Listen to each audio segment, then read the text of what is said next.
Lindsay Crow and Aaron Barker's wedding was like something out of a fairy tale.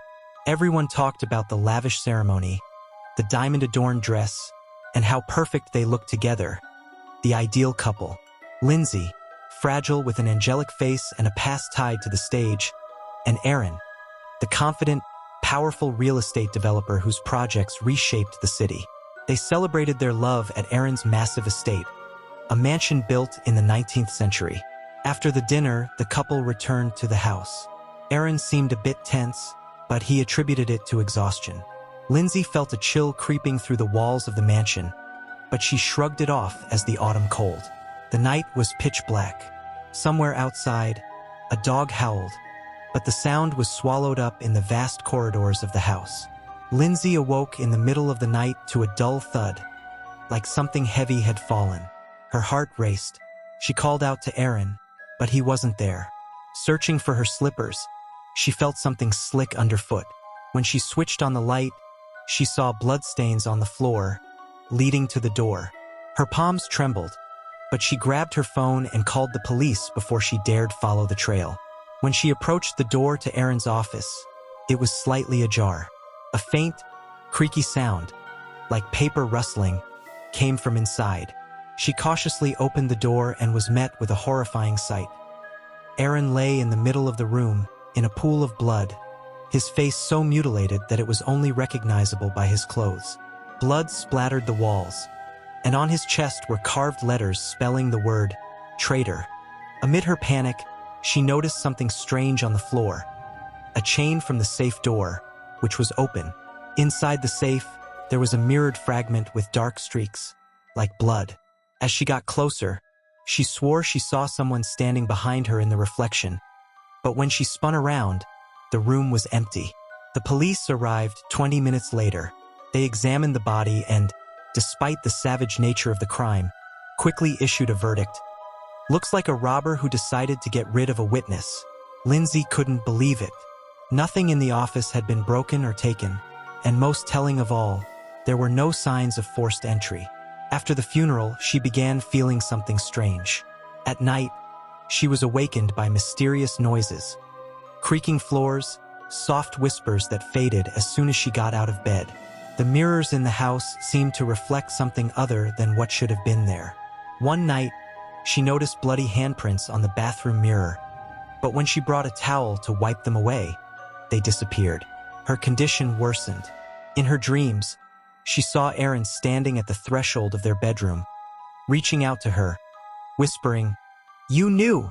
But what exactly she knew remained a mystery. She tried several times to talk about it with friends, but they just nodded sympathetically, suggesting she was suffering from post-traumatic stress. One evening, unable to take the tension anymore, Lindsay took a kitchen knife and approached the mirror. "If this is the only way out," she whispered, bringing the blade to her wrist. Suddenly, Aaron's face appeared in the reflection, contorted with pain. A scream tore from her throat, and the knife slipped from her hands. She was saved by Jack Barker, Aaron's brother, who happened to walk in at that moment. His voice was soft but insistent. "Lindsay, you need to leave. You need peace. I know a great place, a sanatorium, where they'll help you get back on your feet." With no strength left to argue, she agreed. But as she left, she couldn't shake the feeling that eyes were watching her. When the car disappeared through the gates, the mansion doors creaked and slowly closed, as if the house inhaled the silence along with her despair. The Elm Haven Sanatorium was perched on a hill, offering a picturesque view of the dense forest below. As Lindsay approached, she noticed how the trees seemed to lean toward the building, as if trying to shield it from the outside world. The first few hours felt peaceful: smiling staff, sterile rooms, and a cozy dining area with the scent of freshly baked bread. But beneath this mask of hospitality, something dark was hiding. Lindsay was settled in a corner room with a view of the inner courtyard. The room contained an old dresser and a mirror that strangely distorted her reflection. She first noticed this in the evening while brushing her hair.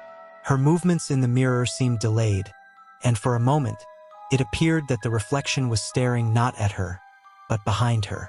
She turned sharply, but the room was empty. The first night brought unease. Waking up to quiet sobs, Lindsay felt her body break out in a cold sweat. The sound came from the wall separating her room from the next. The sobs were interrupted by a hoarse whisper, the words impossible to make out. She pressed her ear to the wall. The sobs stopped, but there was a muffled thudding sound, like someone desperately pounding their fists on the wall. The next morning, she told the nurse, who just smiled and replied, "It happens often here. Night terrors are common for the patients. Don't worry about it." At breakfast, Lindsay observed the other patients carefully. Most appeared depressed, their gazes vacant. A few tried to avoid her eyes, quickly looking away. Steve, a man with graying hair and deep wrinkles, whispered as he passed by, "You need to leave. They're watching. They're always watching." When she tried to approach him, a male nurse grabbed Steve by the arm and led him out of the room. Lindsay never saw him again. Returning to her room, Lindsay noticed something on the table that hadn't been there before. A yellowed piece of paper with drawings of people in white coats. They stood in a circle around a faceless body. The drawing emanated coldness and dread. When she showed it to the doctor, he calmly responded, "Probably just something one of the patients left behind. You know how they are. Their mental state isn't the best." But she felt deep down that this wasn't the truth. Days passed, and the sanatorium grew more unsettling. Lindsay noticed that the man who had spoken to her had vanished. His room had suddenly been emptied, and the staff merely said he had been discharged. He was feeling much better now. That same night, another sound interrupted her sleep.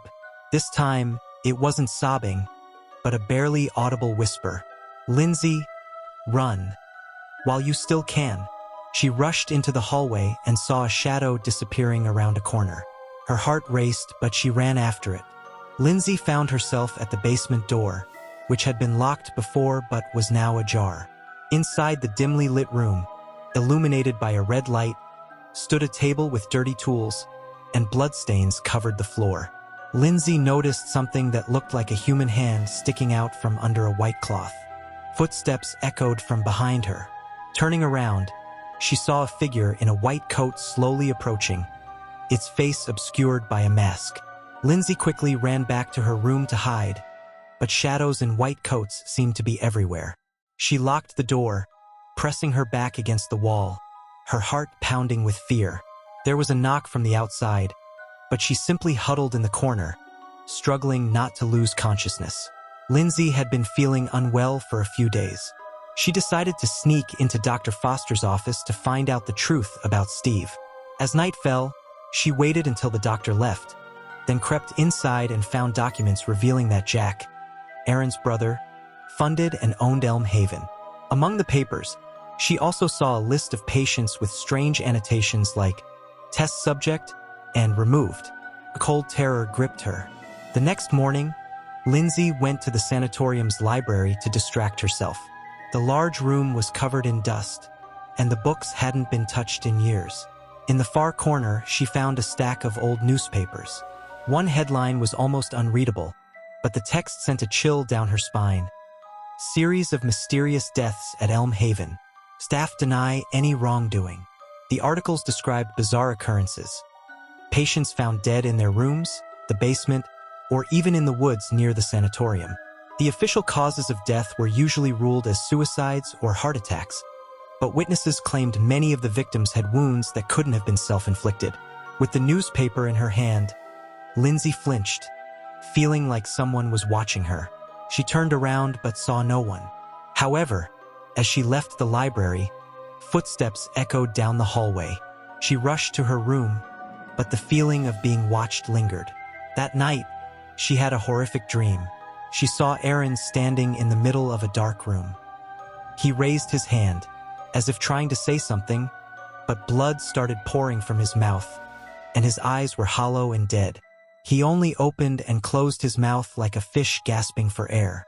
Lindsay woke with a strangled scream, her heart pounding. The next morning, while inspecting the walls in the hallways, she noticed small scratches.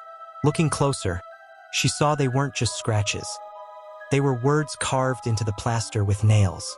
"You will die," she read. and a cold shiver ran down her spine. Someone had left this message, tearing their fingers on the wall. Her fear peaked when she tried to talk to one of the patients, a man named Harold. He was quiet and gloomy, always sitting in the corner of the dining hall. Lindsay felt that he knew something important. "You have to leave," he whispered when she sat next to him. "They won't let you out of here, Jack. He'll do everything to make sure you stay here forever." Lindsay tried to learn more, but Harold only silently shook his head. The next morning, she learned that Harold had been found dead in the bathroom. The official cause of death was suicide, but Lindsay had seen the body when it was carried out. Deep bruises marked his neck, as if he had been strangled. Every time Lindsay tried to speak with one of the patients, they were either isolated or something happened to them. She realized that if she didn't find a way out, she would be next. Lindsay felt like her life was on the brink of collapse. Escaping from this hell seemed impossible, as the sanatorium was surrounded by a tall metal fence topped with barbed wire, and the security was so tight that even the thought of escape seemed absurd. But after one night turned into yet another brutal test of her patience, Lindsay knew it was time to act. She watched as a truck pulled up to the building through the backyard, and even though it was almost midnight, she managed to catch some details. The workers were carrying out black bags that looked eerily like large body bags, with human-shaped contours visible through the fabric. Though she couldn't yet fully understand what was happening, her heart trembled with fear. They weren't just moving objects, they were moving bodies. Were they still alive, or had they already died? And that's when she realized she didn't have time to hesitate. The next morning, she was called to see the head doctor, but instead of another conversation, she was roughly seized by orderlies and thrown into an isolation room. However, when the guards left her alone, Lindsay noticed an old, dusty folder on the wall. She immediately recognized the documents. They looked like old nurses' notes. Those notes made her heart skip a beat as they described incredibly cruel methods used on the patients. Treatment at the sanatorium wasn't just psychological, it was physical. People were tortured to the breaking point and then killed, and none of them survived. And that was just the beginning. Later, while searching for a way out, Lindsay stumbled upon the ventilation system. With no other choice, she decided to try and escape through it. After hours of crawling through narrow, uncomfortable tunnels, she finally found herself in the sanatorium's basement. If she still had any hope before, it was completely gone now. In the basement, dimly lit only by red emergency lights, Lindsay immediately spotted a room where torture tools were kept. There were many of them. Everything from saws to special tongs and knives, all seemingly waiting to be used. On tables standing against the walls, she could see dried blood already caked on the surfaces of metal structures. But what Lindsay saw next was a complete shock. She approached one of the refrigerators in the corner and carefully opened it. The body inside was only partially wrapped, with human body parts stuffed in plastic bags. But they were all dead. These weren't just corpses. They were human remains, marked with numerous cuts and signs of torture. This wasn't just a horrifying sight. It was confirmation of her worst suspicions. This sanatorium wasn't healing, it was destroying. Lindsay clutched her head, trying not to lose her mind from the horror. Every glance at those cursed refrigerators, every detail of the torture room, only made the place feel more like a true hell. She could feel the air growing thicker and harder to breathe, and she realized her chances of escaping were shrinking with every passing minute. Lindsay was on the edge of exhaustion, but her will to survive was stronger than her fear. After everything she had been through, she could no longer stay in this place. She decided to sneak into the main building, hoping to find at least a phone to call the police or figure out a way to escape. Her steps were silent, but her heart was pounding so fast it felt like it could be heard from hundreds of meters away. She slipped into one of the dark hallways and, cautiously moving, reached the door that led into the main administrative area of the building.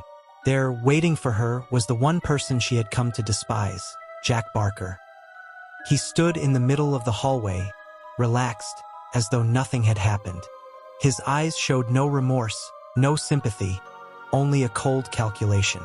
"I was hoping you'd make it here," Jack said, his voice calm, almost casual, like someone who had long stopped feeling any emotion. You were just a part of my plan, Lindsay. All your suffering was just a necessary component to get what belongs to me. Lindsay held her breath. He hadn't just tortured her. He'd done it with a purpose, to get her husband's inheritance.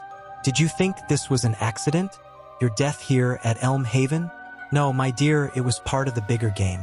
I made you believe you'd be saved, that you'd find a way to escape. But you're just another link in the chain that will allow me to own all of my brother's wealth. Lindsay couldn't believe what she was hearing. Everything she had gone through, the sleepless nights, the torture, the fear, had been part of his plan. It was pure hell. She couldn't listen to him any longer. With the scalpel she had hidden in her hand, Lindsay lunged forward, plunging the blade into his stomach. He screamed in pain, but she gave him no chance to react. Her hand was filled with adrenaline, and she snatched the keys from Jack's pocket, the ones he carried to continue his cruel manipulations. Her heart was racing so fast, it felt like all she could hear were her own footsteps. She was scrambling, trying to find the door that would lead her to freedom. Bursting into the hallway, Lindsay smelled fresh air. But then, she stopped dead in her tracks. She couldn't believe her eyes. In the doorway stood them, the same people she'd seen earlier. Nurses, guards, other patients, their faces emotionless. It was a trap. Everything was a trap. They followed her, and Lindsay realized that they wouldn't let her escape. All her attempts, all her hopes, they had been nothing but illusions. They grabbed her, and without giving her any chance to fight back, they slammed her onto the operating table. Lindsay saw Jack's face again, but this time it was even more terrifying. He leaned in close to her, his cold gaze filled with malice, and whispered softly, "I killed Aaron. Now your death will be part of my final step. You're just another victim in my sinful scheme." Lindsay's body still trembled with panic, but she could do nothing. Breathing became harder, and Jack's voice felt like a death sentence. The operating table, the blood, the bodies surrounding her, this was her final reality. As they began to drain the life from her body, everything slowly came to an end. Her body was taken out in trash bags, hiding the horrific truth of Elm Haven from the world. From that moment on, no one would ever return from this place, where everyone was merely a piece in the ruthless plan that Jack Barker had finally completed. Subscribe to the channel and leave a comment about what you would do in Lindsay's place. And remember, sometimes, even those you trust the most can be part of a dark plan.